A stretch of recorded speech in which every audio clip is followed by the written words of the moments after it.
questions, which he says need to be painstakingly analysed. And to a degree, that's a delaying tactic. The point is, though, now once he actually gets to talk to Trump, I think this is the point where he has to put up or shut up.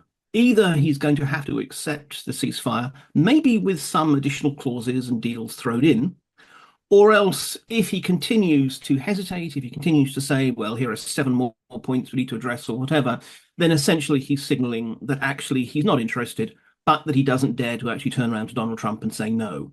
So I think, if nothing else, we may not know what's going to happen going into this conversation, but coming out of it, we should have a lot greater clarity.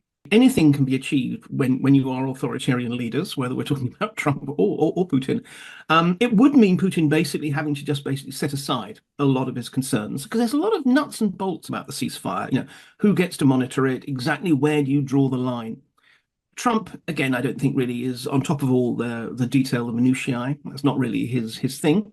But you might say, if Putin is willing to essentially more or less say, everyone just ground in place, and essentially it's just a question of just stopping firing, and wherever the troops are, the troops stay, which will probably mean some Ukrainian troops are sitting still on Russian territory, then absolutely this can be achieved. Dealing with Trump is always a sort of a complex art.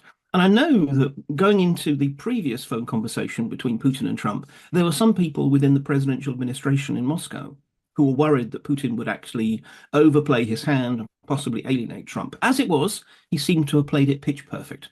He knows that right balance of sort of we are men of the world amity and outright flattery that gets you places with Trump.